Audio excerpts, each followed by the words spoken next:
కంటి అద్దాల నుండి శాశ్వత విముక్తి పొందండి. లాసిక్ సర్జరీ 14,000 మాత్రమే. వివరాలకు సంప్రదించండి.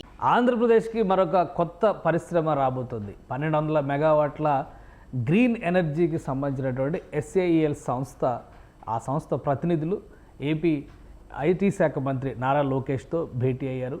1200 మెగావాట్ల ఉత్పత్తి సామర్థ్యం ఉన్నటువంటి సౌర విద్యుత్ ప్లాంట్లని ఆంధ్రప్రదేశ్లో ఈ సంస్థ ఏర్పాటు చేయాలనేటువంటి ఆలోచనతో ముందుకు వస్తుంది. దీనికి సంబంధించినటువంటి సారాంశాన్ని నారా లోకేష్ ట్వీట్ చేశారు. ఈరోజు పలువురు ఇండస్ట్రియలిస్టులతో ఆయన భేటీ అయ్యారు. అందులో కీలకమైంది SAEL సంస్థ. ఈ SAEL సంస్థ ఏంటి, దీని నుంచి ఆంధ్రప్రదేశ్కి కలిగేటువంటి ప్రయోజనాలు ఏంటి, లోకేష్ ఏం చెప్పారో ఒకసారి చూద్దాం. లోకేష్ ట్వీట్లో పేర్కొన్నటువంటి అంశం ప్రకారం చూస్తే కూడా ఇందులో ఒక క్లారిటీ ఇచ్చారు లోకేష్. ఎందుకంటే రాబోయేటువంటి రోజుల్లో గ్రీన్ ఎనర్జీకి ప్రత్యేకమైనటువంటి ప్రాధాన్యం ఉంటుంది. అలానే ఆంధ్రప్రదేశ్ ప్రభుత్వం కూడా కొత్తగా గ్రీన్ ఎనర్జీ పాలసీని తీసుకొచ్చింది. ఈ పాలసీ ప్రకారం అనేక సంస్థలు ఆంధ్రప్రదేశ్లో పెట్టుబడులు పెట్టేందుకు సంసిద్ధంగా ఉన్నాయి. అందులో ముఖ్యమైనటువంటివి టాటా సంస్థకు సంబంధించినటువంటి కంపెనీలు కూడా ఇన్వెస్ట్మెంట్స్ చేయబోతున్నాయి. అలానే రిలయన్స్ గ్రూప్ నుంచి పెద్ద ఎత్తున ఇన్వెస్ట్మెంట్స్ రాబోతున్నాయి. సో ఈ నేపథ్యంలో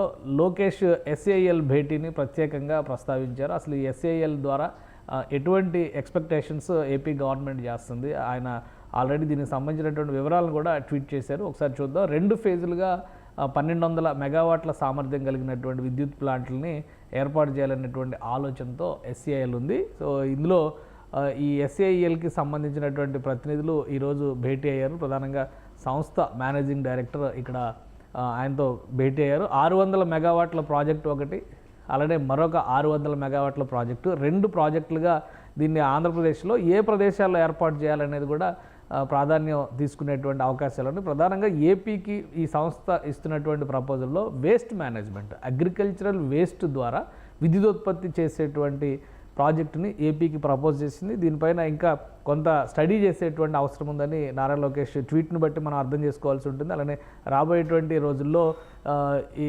ఆంధ్రప్రదేశ్లో గ్రీన్ ఎనర్జీస్కి సంబంధించి హైడ్రోజన్ కానీ, గ్రీన్ హైడ్రోజన్ కానీ, అలానే సౌర విద్యుత్ కానీ, విండ్ పవర్ కానీ, చెత్త నుంచి విద్యుత్ తీయడం కానీ, అలానే కంప్రెస్డ్ బయోగ్యాస్కి సంబంధించినవి, కంప్రెస్డ్ బయో ఎనర్జీస్కి సంబంధించినటువంటి ప్రాజెక్టులు కూడా పెద్ద ఎత్తున రాబోతున్నాయి.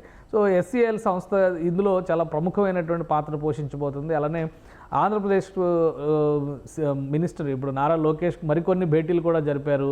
ఇక్కడ చూస్తే కనుక ఆయన ట్వీట్లో NDB బ్యాంకుకి సంబంధించి, నార్ ఫండ్కి సంబంధించినటువంటి ప్రతినిధులతో ఈరోజు వరుస భేటీలు జరిగినట్టుగా ఆయన ట్వీట్ చేశారు. సో ఇది ట్వీట్స్ పరంగా చూస్తే ఆయన భేటీల సారాంశం. అయితే ఏ విధంగా ఆంధ్రప్రదేశ్కి ఈ SAEL సంస్థ ఎనర్జీ కాబోతుంది, sustainable and affordable energy for life, SAEL అనేటువంటి దాని అబ్రివేషన్ పూర్తి పేరు చూస్తే కనుక sustainable and affordable energy for life. ఇది ఢిల్లీ బేస్డ్ కంపెనీ. ఈ కంపెనీ ఇప్పటికే దేశవ్యాప్తంగా గ్రీన్ ఎనర్జీస్ విషయంలో శరవేగంగా విస్తరిస్తున్నటువంటి కంపెనీ.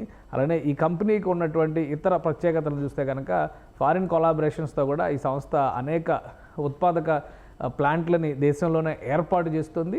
ఆ క్రమంలోనే దేశవ్యాప్తంగా గ్రీన్ ఎనర్జీ పైన ఫోకస్ పెట్టడం, ఇప్పుడు కొత్త ప్రతిపాదనలు రావడం, ప్రధానంగా ఆంధ్రప్రదేశ్ ప్రభుత్వం తీసుకొచ్చినటువంటి గ్రీన్ ఎనర్జీ పాలసీ ఈ SAEL సంస్థకి ఒక ప్రాథమికమైనటువంటి అవకాశంగా కనిపిస్తుంది. ఈ నేపథ్యంలోనే ఈ సంస్థకి చెందినటువంటి ప్రతినిధి బృందం డైరెక్టర్ సుఖ్బీర్ ఆవ్లా నేతృత్వంలో ఈ బృందం వచ్చి నారా లోకేష్తో భేటీ అయ్యారు.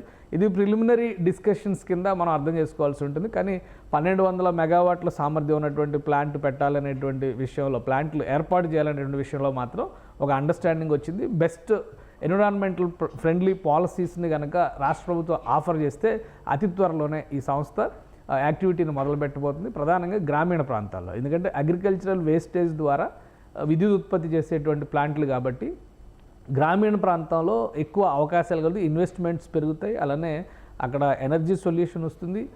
స్థానికంగా వేస్ట్ మేనేజ్మెంట్లో కూడా ఆంధ్రప్రదేశ్కి దీనివల్ల ఎక్కువ ప్రయోజనం కలుగుతుందని రాష్ట్ర ప్రభుత్వం భావిస్తుంది. ఇందులో కూడా ప్రభుత్వం తీసుకొచ్చినటువంటి గ్రీన్ ఎనర్జీ పాలసీ వల్లనే ఈ అంశాలన్నీ కూడా సాకారమయ్యే అవకాశం ఉంటుందనేటువంటి సంకేతాలని నారా లోకేష్ ట్వీట్ ద్వారా అర్థం చేసుకోవచ్చు.